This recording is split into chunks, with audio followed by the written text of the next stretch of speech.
Hi guys, good evening. Karena tayang kita ini saya syuting pada malam hari, maka saya ucapkan good evening to everybody wherever you are living. I hope you will be lucky every time. Adik-adikku mahasiswa dan saudara-saudaraku dimanapun Anda berada, adik-adikku belajar. Kali ini kita akan sharing, berbagi ilmu tentang English Grammar. Dan pada episode yang perdana ini, kita akan belajar bagaimana cara menghafal 16 tenses dengan mudah. Seperti Anda ketahui, 16 tenses itu sering membuat adik-adik pelajar mahasiswa bingung. Kenapa bingung? Karena mereka menghafal 16 tenses itu secara manual. Bagaimana cara manual yang saya maksud? Ya, mereka menghafalnya satu persatu.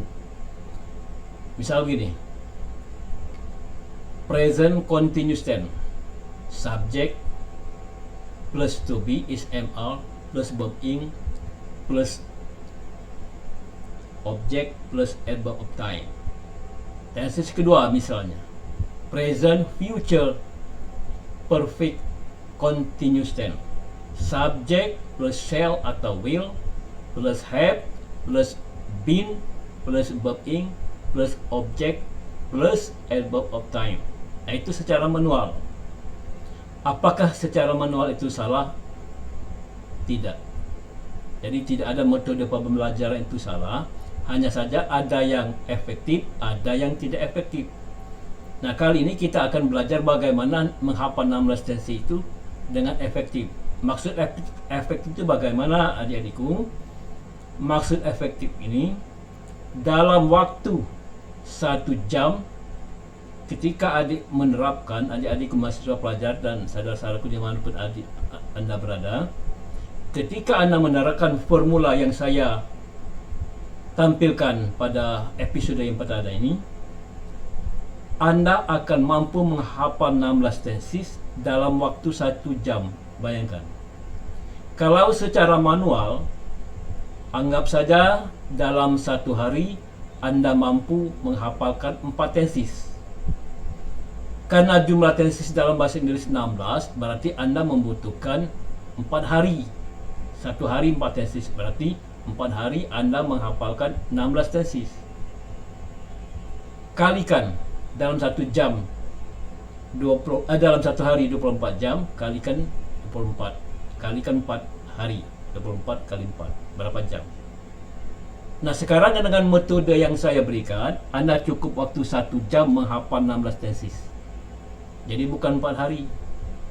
Itu yang pertama. Jadi dari segi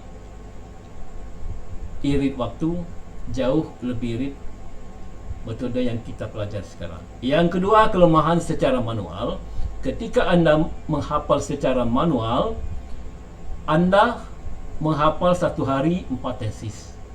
Berarti dalam 2 hari Anda akan menghafal 8 tenses. Nah, ketika Anda menghafal hari ketiga, yaitu tenses dari nomor 9 sampai 16, Anda mampu menghafal tenses dari 9 sampai 16. Dari tenses nomor 9 sampai 16. Tetapi hafalan Anda yang hari pertama itu sudah terlupakan. Itu artinya gali lubang, tutup lubang. Tenses hari pertama, tenses 1, 2, 3, dan 4 hilang. Anda menghafal hari ketiga, tenses nomor 9, 10, 11, 12 hafal. Arti itu percuma. Di satu sisi Anda menambah pada hari ketiga, di sisi lain hari pertama hafalan Anda hilang. Nah, cara yang saya terapkan di sini adalah bagaimana cara menghafal 16 tenses itu sekaligus dalam tempo 60 menit atau 1 jam. Insya Allah Anda akan mampu menghafal 16 tenses tersebut. Bagaimana caranya? Adik-adikku mahasiswa, adik-adikku pelajar dan saudara-saudaraku dimanapun Anda berada, bagaimana caranya? Berikut kita akan jelaskan. Tetapi sebelumnya Kita akan bahas dulu apa itu tenses. Tenses adalah bentuk kalimat di mana kata kerjanya disesuaikan dengan kata keterangan waktu atau adverb of time yang ada di dalam kalimat tersebut. Jadi keserasian antara bentuk kata kerja dan adverb of time atau keterangan waktu yang ada dalam kalimat tersebut, itulah yang disebut tenses. Dalam bahasa Indonesia ada nggak tenses? Jawabnya satu kata, tidak ada. Kenapa tidak ada? Karena dalam bahasa Indonesia hanya ada satu bentuk kata kerja. Sedangkan dalam bahasa Inggris kata kerjanya ada 4 bentuk. Verb 1, verb 1, verb 2, verb 3, verb ing. Itu dalam bahasa Inggris. Nah, karena kata kerjanya ada 4 bentuk, tensesnya ada 16. Bahasa Indonesia karena kata kerjanya hanya satu, tensesnya tidak ada. Karena itu pelajaran bahasa Indonesia jauh lebih mudah ketimbang bukan pelajaran bahasa Indonesia. Bahasa Indonesia, bahasa Melayu lebih mudah ketimbang bahasa Inggris. Kenapa? Bahasa Inggris ada 16 tenses. Bahasa Indonesia tidak ada tenses. Bagaimana dengan bahasa lain? Ada tenses? Ada. Bahasa Arab konon kabarnya jauh lebih banyak dari bahasa Inggris jumlah tensesnya. Hanya saja namanya bukan tenses. Nah, kembali ke bahasa Indonesia. Dalam bahasa Indonesia hanya satu kata kerja. Misalnya menonton. Apapun bentuk keterangan waktunya, kata kerjanya tetap menonton. Saya menonton TV kemarin, menonton. Saya sedang menonton TV sekarang, tetap menonton. Saya akan menonton TV malam nanti, tetap menonton. Itu dalam bahasa Indonesia. Dalam bahasa Inggris berubah ketika keterangan waktunya every day, every night, every year, every week, every month. Kata kerja yang digunakan adalah verb 1. Nah, ketika kata keterangan waktu every tadi kita rubah ke dalam bentuk lampau, misalnya last week, last night, last month, last year, maka terjadilah perubahan. Apa itu perubahannya tadi? Perubahannya adalah kata kerja. Jadi dari verb 1 berubah jadi verb 2. Ketika keterangan waktunya kita rubah lagi dalam menjadi keterangan waktu now atau nowadays, maka kata kerjanya berubah jadi verb ing. Ketika keterangan waktunya kita berubah misalnya for 2 hours, kata kerjanya berubah lagi menjadi verb 3. Nah, perubahan kata kerja yang disesuaikan dengan keterangan waktu, itulah yang disebut dengan tenses. Jadi saya kira cukup mudah untuk memahami apa itu tenses. Jadi saya berikan definisi yang sederhana. Kemudian selanjutnya bagaimana cara menghafal 16 tenses tadi. Tadi saya bilang bahwa cara manual itu bukan salah, tapi kurang efektif. Kenapa kurang efektif? Sama karena membutuhkan waktu yang banyak, jam yang banyak, bahkan hari yang banyak.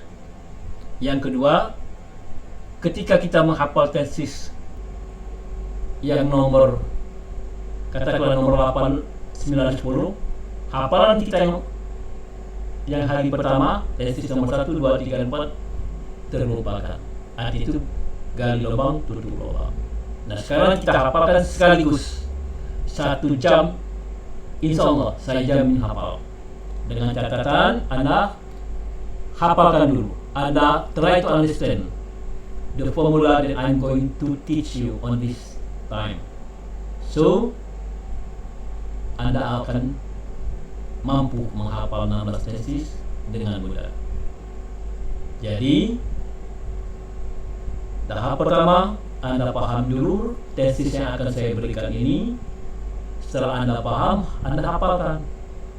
Berapa rumus yang saya kasihkan untuk Anda dalam menghafal 16 tenses ini? Cukup 5.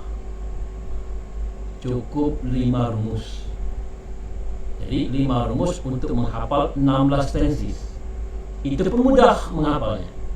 Apa kelima langkah yang harus Anda hafalkan itu? Berikut kita jelaskan satu persatu adik-adik. Adik-adikku mahasiswa, adik-adikku pelajar dan saudara-saudaraku dimanapun Anda berada. Yang pertama, kata apabila ada kata future. Jadi kalau pola tensisnya ada kata future atau nama tensisnya ada kata future, tulisnya future, maka tensis tersebut pasti ada kata shall atau will. Shall dan will pasti diikuti oleh verb 1. Jadi bukan verb 2, bukan verb 3.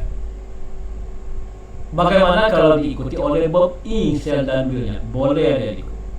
Dengan catatan harus ditambahkan kata be yang diletakkan antara shall atau will tadi dengan verb ing tersebut. Jadi letakkan kata be. Yang kedua, ini adik-adikku lihat nomor 2 ini. Apabila pola tensisnya atau nama tensisnya ada kata perfect, maka ada kata have atau has di dalam tensis tersebut. Jadi saya ulangi, apabila ada kata perfect, ada kata have atau has. Kata have dan has selalu diikuti oleh verb 3. Bagaimana kalau have dan has diikuti oleh verb ing? Sama seperti yang rumus nomor 1 tadi. Kalau have dan has diikuti oleh verb ing, maka harus diletakkan kata been. Jadi sama dengan rumus nomor 1 tadi, hanya saja kalau shall dan will diletakkan kata be, yang have dan has diletakkan kata been. Kalau have dan has-nya diikuti oleh verb ing. Yang nomor 3. Nah, sebelumnya saya ulangi lagi, kata perfect ini ucapannya perfect, adik-adikku ya, bukan perfect.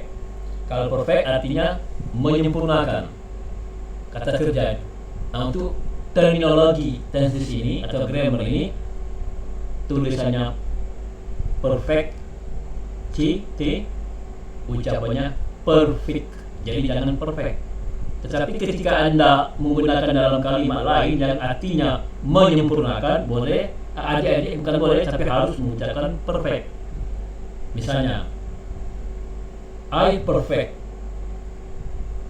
the formula accurately. Saya menyempurnakan rumus tersebut dengan tepat. Jadi artinya menyempurnakan. I perfect the formula correctly, accurately. So anybody can understand with my formula. If my formula will be easily to be understood by any other person, of course the formula will be used by everybody. Nah, itu contoh ya. Jadi kata perfect di sini artinya menyempurnakan. Ketika dia diucapkan perfect, ketika berhubungan dengan tenses ini ucapannya perfect. Yang selanjutnya adik-adikku, dari rumus nomor 3, apabila ada kata continuous, maka kata kerjanya pasti dalam bentuk ing. Pasti ini. Jadi tidak boleh tidak, apabila pola tensisnya atau nama tensisnya ada kata continuous, tulisnya continuous, bacanya continuous, maka kata kerjanya pasti dalam bentuk verb ing. Rumus selanjutnya. Nah, ini rumus selanjutnya yang nomor 4 ya. Apabila pola tensis tersebut atau nama tensis tersebut ada kata past, maka kata yang terletak setelah subjeknya harus dirubah ke dalam bentuk past. Jadi hanya kata yang terletak setelah subjek yang dirubah ke dalam bentuk past. Apa arti past? Past itu lawan dari present. Past artinya masa lalu atau masa lampau, lawan dari kata present. Makanya dalam pola tensis itu ada 8 present, ada 8 past. Contoh, present continuous tense, lawannya apa? Past continuous tense. Present future perfect, lawannya past future perfect. Present continuous tense, lawannya past continuous tense. Jadi 8 present, 8 past. Past lawan dari kata present. Saya ulang lagi untuk rumus nomor 4. Apabila ada kata pas dalam nama tesisnya atau pola tesisnya, maka kata yang terletak setelah subjek harus dirubah ke dalam bentuk pas. Bagaimana perubahannya? Nah, ini yang nomor 5. Jadi perubahan dari present menjadi past adalah sebagai berikut. Bagaimana cara merubah dari present jadi past? Nah, untuk berubah dari present jadi past, kita lihat is dan am dirubah menjadi was. Are nomor 3 berubah jadi were. Have dan has dirubah menjadi had. Verb 1 dirubah menjadi verb 2. Do dan does dirubah menjadi did. Shall dirubah menjadi should. Will dirubah menjadi would. Itu perubahan dari present menjadi past. Nanti kita akan kita contohkan dalam bentuk dalam bentuk pola tenses yang real, yang nyata. Jadi kita paham dulu rumusnya. Ini ada 4, 5 ya yang termasuk yang perubahan ini. Sebenarnya 4 ya. Tapi karena ada rumus perubahan dari present menjadi past ini, jadi saya anggap 5 hafalan yang adik-adik harus hafalkan. Jadi dengan 5 rumus ini, adik mampu menghafalkan 16 tenses dengan mudah, tepat, akurat, dan cepat. Bayangkan, dalam 1 jam, adik mampu menghafalkan 16 tenses ketika adik-adik mengikuti pola atau rumus yang saya berikan ini. Adik-adikku sekalian, dimanapun adik-adik berada, adik-adikku mahasiswa, adik-adikku pelajar, saudara-saudaraku dimanapun Anda berada, rumus ini saya bikin sendiri, bukan copy paste dari buku, bukan juga copy paste dari orang lain. Kenapa saya bikin sendiri? Karena terinspirasi ketika saya mengajar di SMA, tepatnya di SMA Negeri 12 Palembang, Tangga Mutung. Kebanyakan siswa saya mengeluh bagaimana cara menghafal tenses dengan mudah. Dan keluhannya sama, ketika mereka menghafal tenses misalnya dari nomor 8 sampai 16, tenses nomor 1 sampai 8 tadi hilang atau lupa sama sekali. Jadi percuma gali lubang tutup lubang. Nah, termotivasi, terinspirasi dari keluhan atau curahan siswa saya itu, saya berpikir dan menganalisa bagaimana cara menghafal nama tenses dengan mudah. Alhamdulillah, dengan izin Allah, dengan izin Tuhan yang Maha Kuasa, saya mampu bikin sendiri rumusnya. Dan rumus ini sudah saya analisa, saya buktikan secara nyata. Ketika terbukti benar, tidak ada salahnya, baru saya praktekkan di sekolah tempat saya mengajar. Dan sekarang saya tampilkan lewat YouTube. Besar harapan saya, rumus menghafal nama tenses ini adik hafalkan dan adik share ke teman-teman, saudara-saudara, keluarga, dan lain-lain. Adik share dan jangan lupa klik tombol notifikasi, subscriber, like, dan share kepada teman-teman adik, supaya tayangan-tayangan kita untuk selanjutnya akan lebih mudah untuk kita tampilkan. Untuk selanjutnya nanti kita akan tayangkan seluruh tenses, seluruh structure. Jadi subjeknya yang saya tampilkan adalah subjek grammar dari English, seluruh grammar. Tapi untuk 3 tayangan yang pertama ini saya akan fokuskan dulu yang pertama tenses, yang kedua pronoun, yang ketiga auxiliary verb. Kenapa yang 3 ini saya tampilkan lebih dahulu dalam tayangan perdana saya? Karena 3 ini berhubungan dengan subjek-subjek lain atau grammar-grammar lain.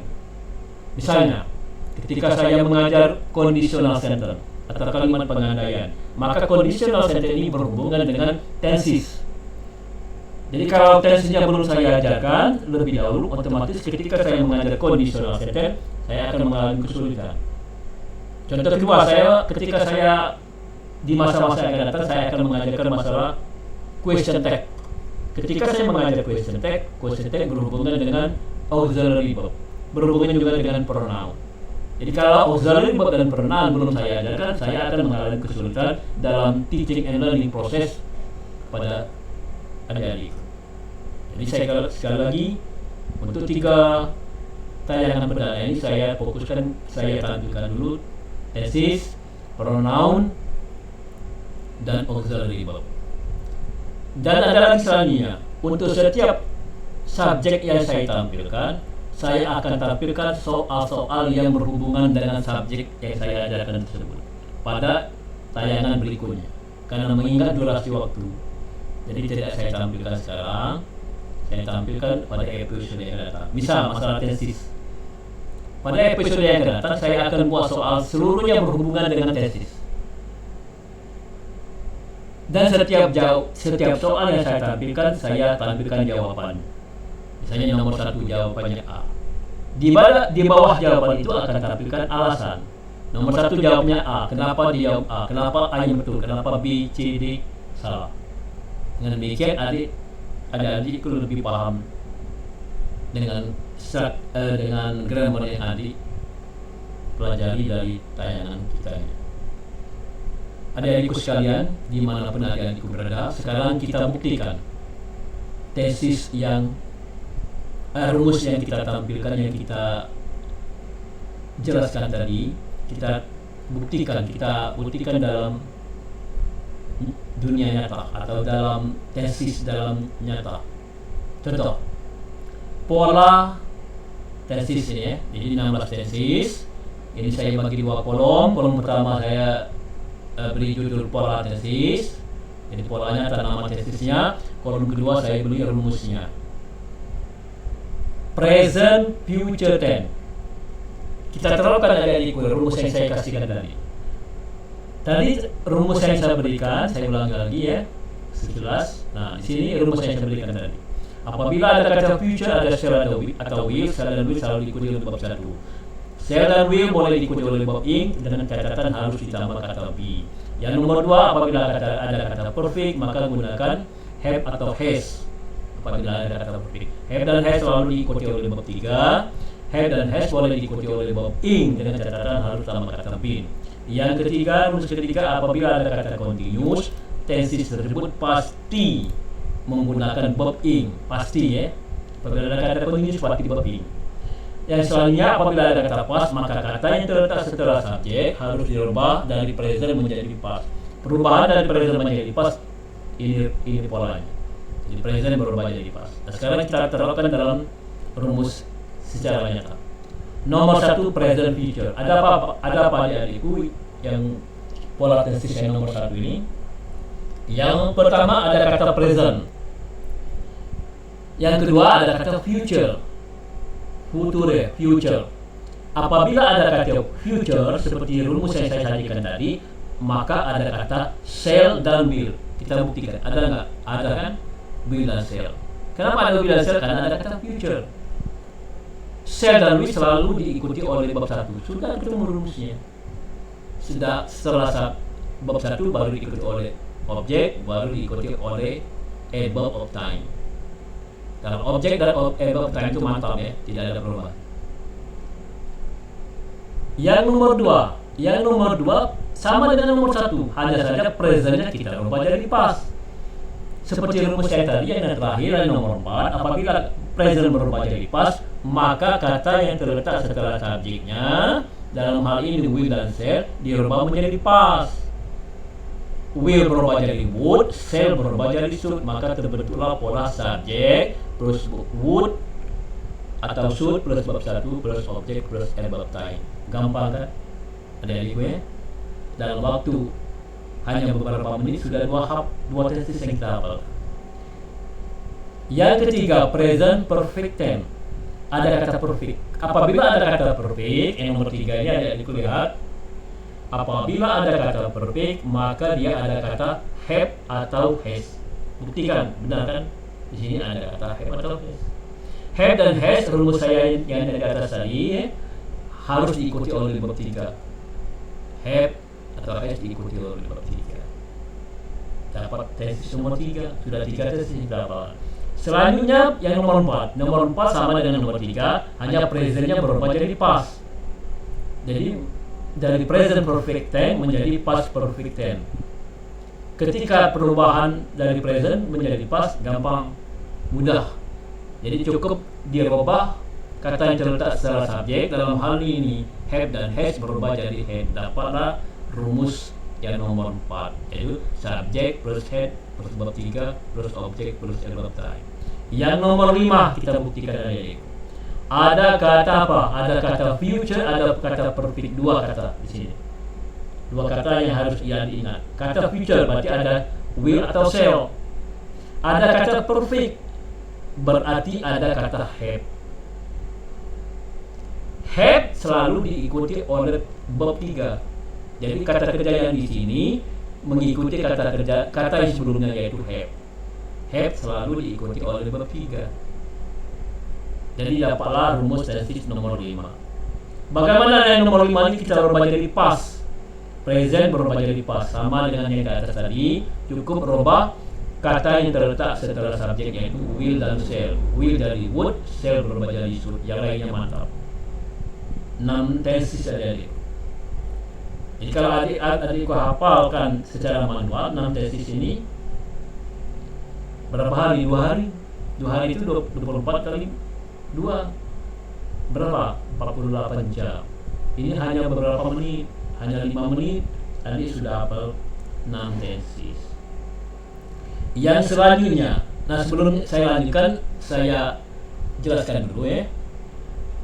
Tadi kalau yang nomor 1 tadi, yang nomor 3 tadi ada have, ada has. Apabila ada kata perfect, adik-adikku ya, maka dia gunakan have dan has. Mungkin adik-adikku bertanya kenapa yang nomor 5 ini has tidak digunakan, hanya have. Nah ini sudah menjadi ketentuan ya. Apabila have diawali oleh kata will atau shall, maka has-nya tidak boleh dipakai kalau ada kata shall atau will ya. Jadi kalau ada kata shall dan will, hanya have yang dipakai walaupun subjeknya dirubah. Subjeknya dirubah jadi she, he, tetap memakai have. Alasannya karena ada kata shall dan will. Beda dengan yang nomor 3. Yang nomor 3 dia bisa menggunakan have, bisa menggunakan has, tergantung subjeknya. Nanti kita akan jelaskan pada episode selanjutnya ya, kapan kita menggunakan have, kapan kita menggunakan has.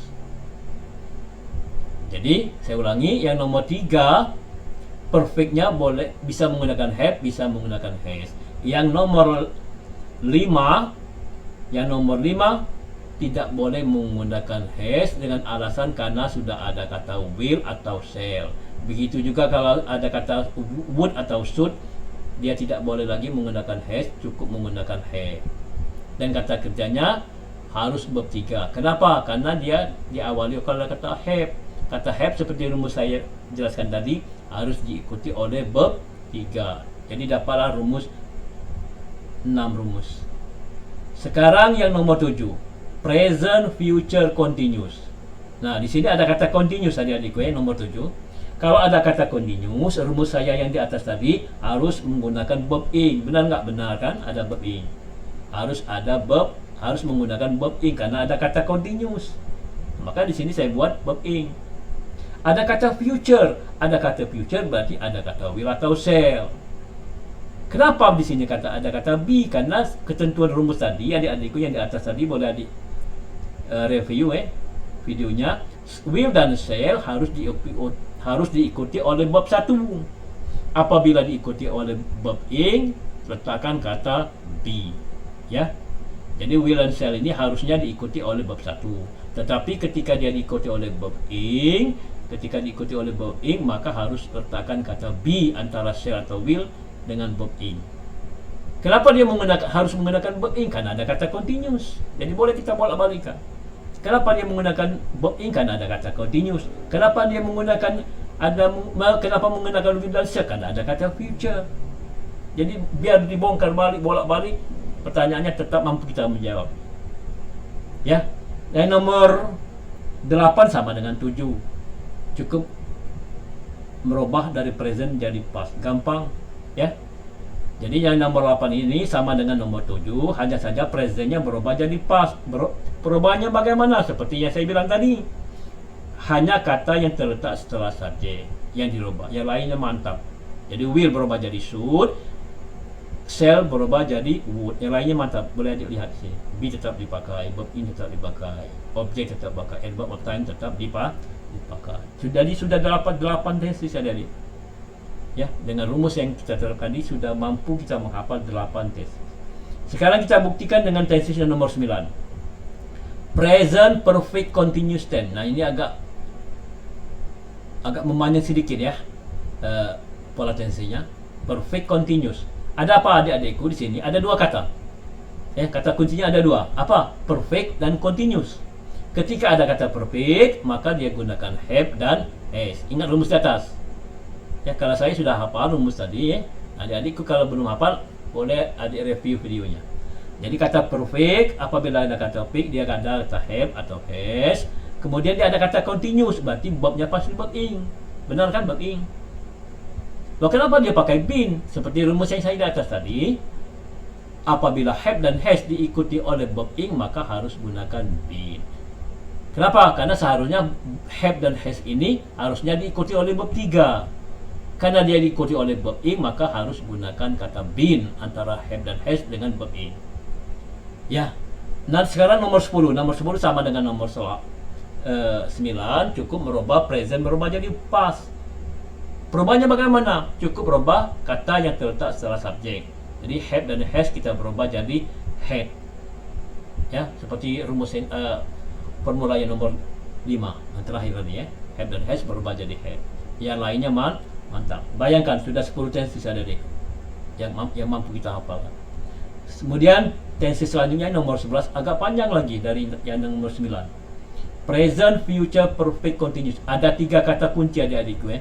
Ada 3 kata kunci yang adik harus ingat dalam tenses nomor 11 ini. Apa 3 kata kunci itu? Yang pertama future, yang kedua perfect, yang ketiga continuous. 3 kata kunci. Kalau ada kata future, berarti dia pasti ada kata shall atau will. Benar kan? Ada future, ada shall dan will.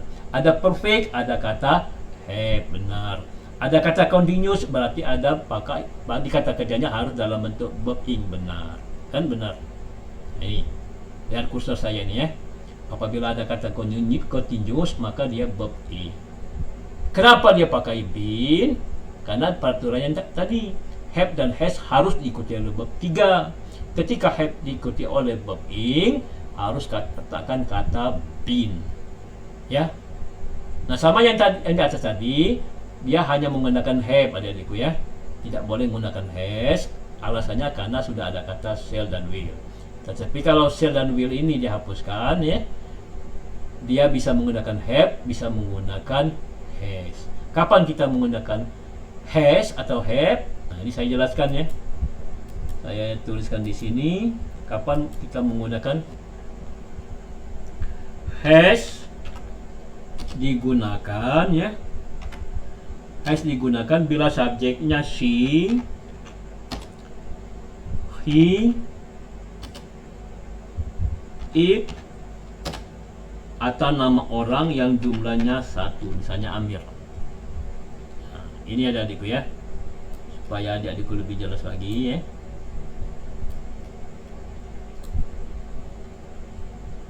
Supaya adik-adikku lebih jelas lagi, saya tampilkan, saya jelaskan. Tuliskan lagi ya, peraturan penggunaan have dan has. Nah, di sini. Jadi adik-adik jangan bingung ya. Has digunakan apabila subjeknya she, ya. Apabila subjeknya she, kemudian apabila subjeknya he, apabila subjeknya it, atau nama orang yang jumlahnya 1. Jadi kalau orangnya 1 gunakan has. Bagaimana subjek yang lain? Subjek yang lain gunakan have. Jadi I ya, adik-adikku ya, kita menggunakan have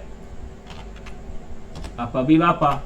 Apabila subjeknya I, kemudian you, kemudian we, kemudian they, kemudian orang yang jumlahnya lebih dari satu, misalnya Ali and Amir misalnya, ya. Atau bisa juga bendanya hewan, atau misalnya hewan lebih dari satu. Jadi misalnya cat and dog. Nah, jadi baik orang maupun hewan atau binatang atau benda, ya, apabila jumlahnya lebih dari satu, maka dia gunakan have. Nah, itu. Jadi saya ulangi lagi ya, biar jelas.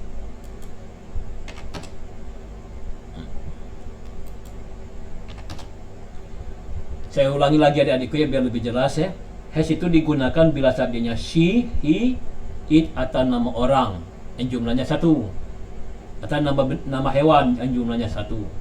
Misalnya Ali, dog saja, tidak ada tambahan, maka dia gunakan has.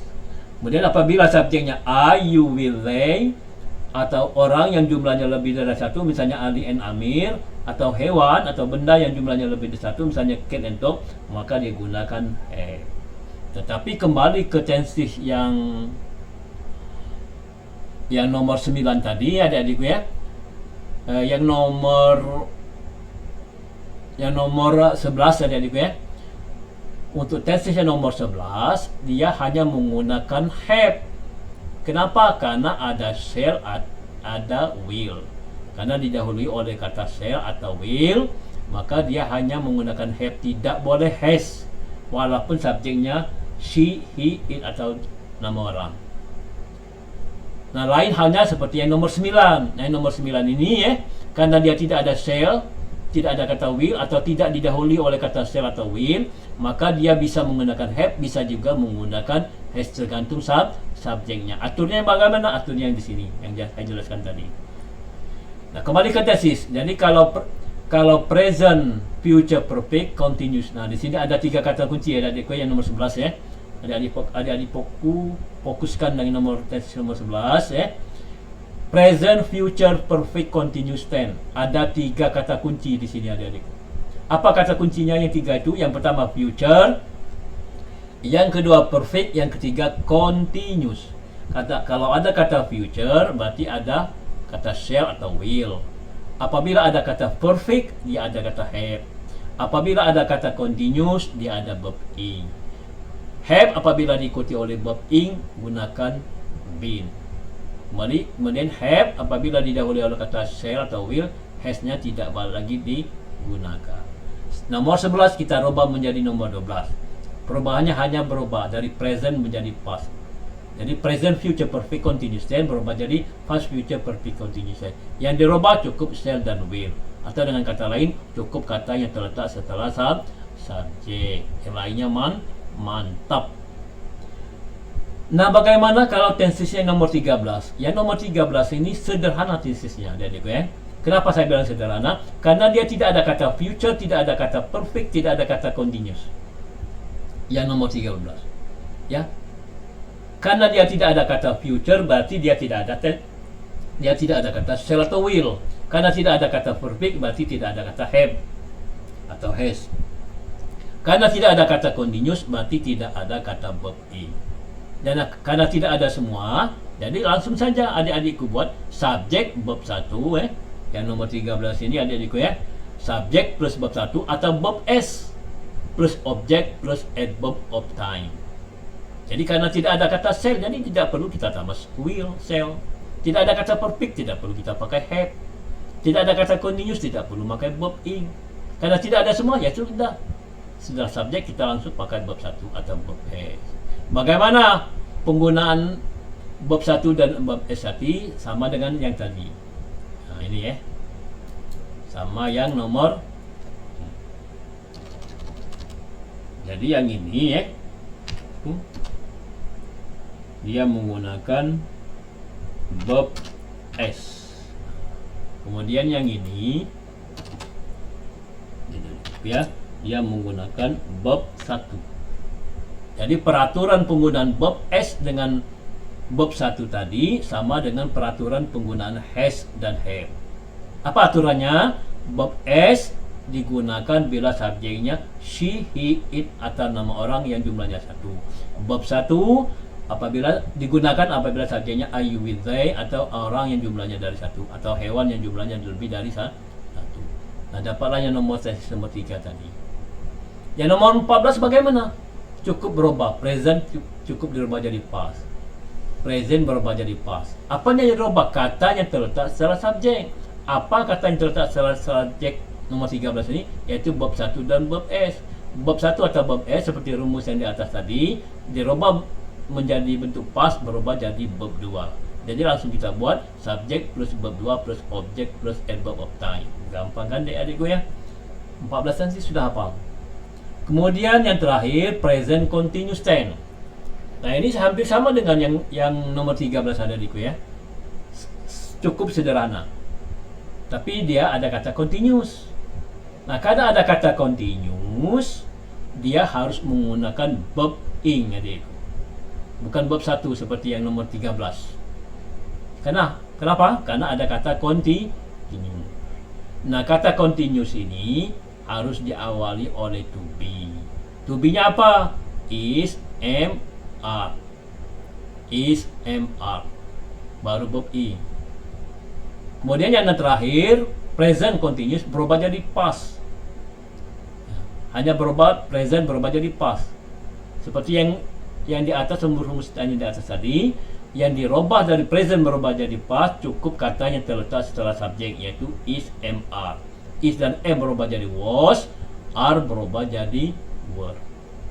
Jadi itulah adik-adikku, pelajar, adik-adikku mahasiswa dan saudara-saudaraku dimanapun Anda berada, cukup hanya menghafalkan 5 formula yang saya berikan pada tampilan kali ini ya. Cukup 5. Itu yang tabel ini adik-adikku ya. Cukup adik-adikku hafalkan. Setelah adik-adikku hafalkan formula yang saya berikan di sini, saya minta waktu hanya 60 menit atau lebih kurang 1 jam. Dalam waktu 1 jam adik-adikku hafal 16 tesis kompak seluruhnya. Ya, seluruhnya adik hafal dalam waktu 1 jam. Ketika adik-adikku mengaplikasikan formula yang saya berikan di sini. Untuk selanjutnya, adik-adikku sekalian, untuk episode yang akan datang kita akan tampilkan pronoun dan auxiliary verb. Karena 3 ini akan berhubungan dengan tenses selanjutnya. Tunggu tampilan kita yang akan datang. Try to understand. Salam kompak dan salam global dari saya. Salam kompak dan salam global. Apa salam kompak? Salam kompak itu artinya dalam kondisi yang berbeda, dalam apapun perbedaan kita tetap bersatu. Ya, Bhinneka Tunggal Ika. Apapun perbedaan kita, beda agama, beda usia, beda status, beda kami ya, kita tetap satu. Itu namanya salam kompak. Salam global. Apa salam global? Mudah-mudahan dengan memahami bahasa Inggris, adik-adikku bisa memasuki dunia global. Dunia global itu artinya apa? Dunia internasional. Karena global itu asal kata global. Global itu artinya bulatan bumi. Barangkali itu saja adik-adikku. Silakan adik-adikku yang ada pertanyaan tulis di comment space atau di ruang komen. Kalau ada pertanyaan, ada kritikan nggak apa-apa. Tapi kritiknya jangan pedas ya. Nah, kalau pedas saya sakit mah nanti kamu. Jadi jangan hanya pedas. Tapi sedikit saja ya kalau ada kritikan. Biar jangan pedas. Kemudian jangan lupa tekan tombol notifikasinya, like, share, and subscribe. Oke? Salam global, salam kompak. Thank you for your watching my video. I hope all of my explanation on this good occasion will be understood by you. Salam kompak, salam global. See you next time.